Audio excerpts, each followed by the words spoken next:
안녕하세요. 요즘 직장에서 AI 챗봇 쓰는 분들 정말 많아졌죠? 네, 맞아요. 특히 재택이나 하이브리드 근무 늘면서 더 그런 것 같아요. 그렇죠.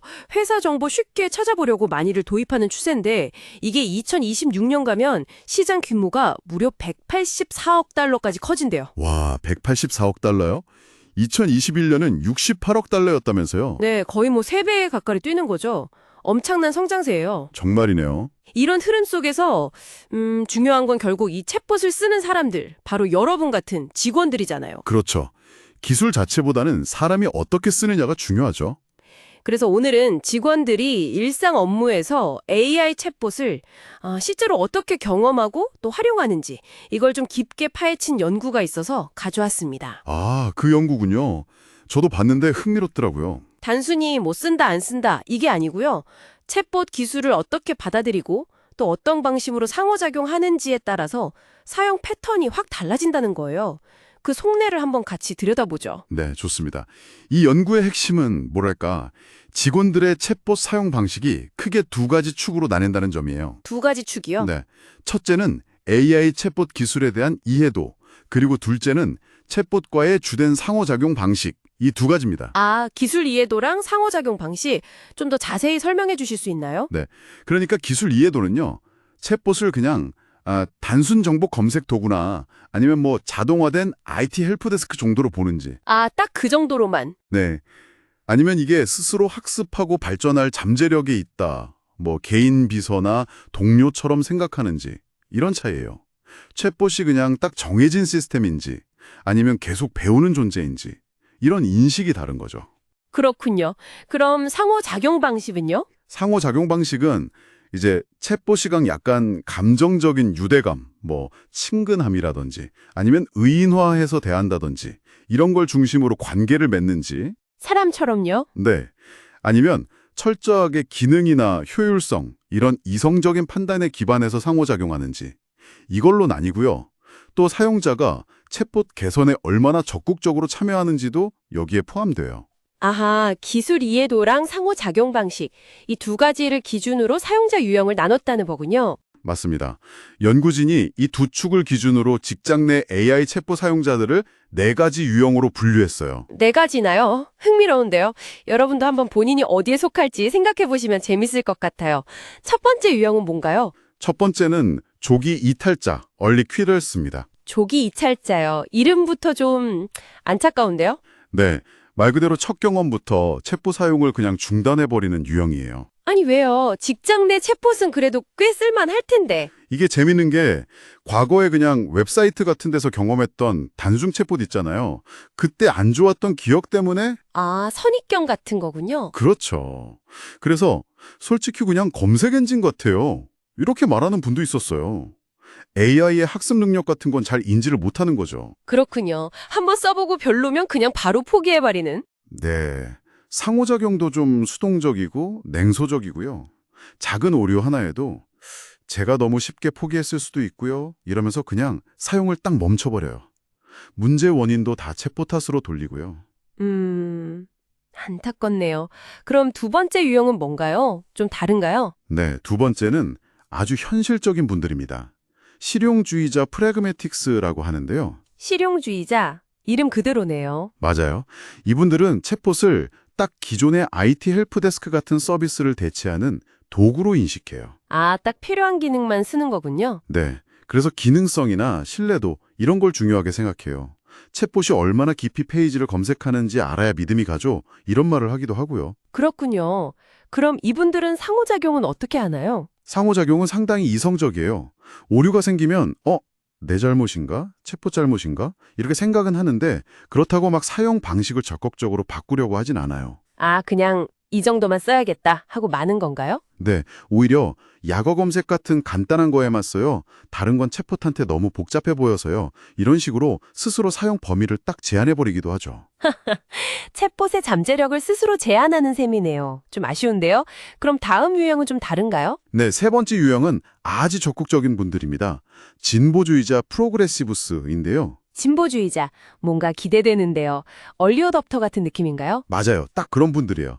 새로운 기술을 겁내지 않고 막 실험해보는 거죠.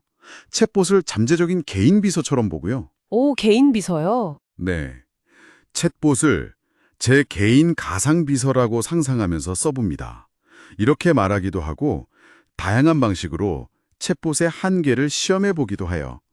챗봇에게 일부러 어려운 질문을 던져서 답이나 해결책을 주는지 확인해 봅니다. 이런 식으로요. 와, 정말 적극적이네요. 그럼 이분들은 챗봇이 답을 잘 못해도 실망하지 않겠어요? 그렇죠. 상호작용 방식이 이성적이면서도 아주 능동적이에요. 원하는 답이 안 나와도 섣불리 챗봇 탓을 안 해요. 내 질문이 이상했나? 아니면 아직 정보가 부족한가? 이렇게 먼저 생각하는 거죠. 와, 멋진데요. 네, 정보가 내가 기대한 방식으로 나오지 않는다고 해서 그게 챗봇 잘못은 아니라고 생각해요. 이런 인터뷰 내용이 인상 깊었어요. 정말 그렇네요. 자, 이제 마지막 유형인가요? 네, 마지막 네 번째 유형은 지속 사용자입니다. 지속 사용자. 이분들은 끈기가 대단할 것 같은데요. 맞아요. 정말 끈기가 대단해요. 원하는 답을 얻을 때까지 질문 방식도 바꿔가면서 계속 챗봇을 붙들고 늘어지는 거죠. 약간 집요한 면도 있으신가 보네요. 네. 근데 재밌는 건 이분들은 챗봇의 뭐 아이콘이나 메시지 같은 거 있잖아요. 그런 의인화된 요소에 주목하고 마치 진짜 동료 대하듯이 한다는 점이에요. 아, 정말요? 사람처럼 대한다고요? 네. 저는 항상 사람에게 말하듯이 챗봇과 대화해요. 이렇게 말하는 분도 있었어요. 와, 신기하네요. 그럼 상호작용 방식은 감정적인 편이겠군요. 그렇죠. 감정적인 유대를 바탕으로 상호작용하는 경향이 강해요. 그리고 챗봇도 학습하고 발전해야 한다는 걸 이해하고 심지어 챗봇을 약간 가르치려고 하는 모습도 보여요. 챗봇을 가르친다고요? 네, 챗봇도 배워야죠 이러면서 챗봇 답변에 아니오라고 피드백을 주면 왠지 챗봇에게 미안한 마음이 들 때도 있어요. 이런 말도 하더라고요. 와, 정말 챗봇이랑 관계를 맺는 느낌인데요. 맞아요. 그래서 오류가 생겨도 내 질문 방식이 문제였나? 아니면 챗봇이 가진 데이터가 아직 부족해서 그런 거겠지? 이렇게 생각해요. 데이터가 충분하지 않으면 바로 최고의 답을 얻기 어렵다는 건 당연하죠. 이런 식으로 이해하는 거죠. 자, 이렇게 네 가지 유형을 들어봤는데요. 조기 이탈자, 실용주의자, 진보주의자, 지속 사용자. 여러분은 어디에 해당하시나요? 이걸 보니 단순히 AI 기술을 도입하는 것만으로는 부족하다는 게 정말 명확해 보이네요. 그렇죠. 직원들이 AI를 어떻게 인식하고 또 관계 맺는지에 따라서 활용도가 정말 천차만별인 거예요. 특히 AI 챗봇은 데이터가 쌓여야 더 똑똑해지잖아요. 근데 조직 내에 어떤 유형의 사용자가 많은지에 따라서 이 챗봇의 성장 속도 자체가 달라질 수 있겠어요? 정확합니다. 조기 이탈자나 실용주의자가 많으면 챗봇이 발전하기 어렵겠죠. 반대로 진보주의자나 지속 사용자가 많으면 훨씬 빠르게 성장할 거고요. 네.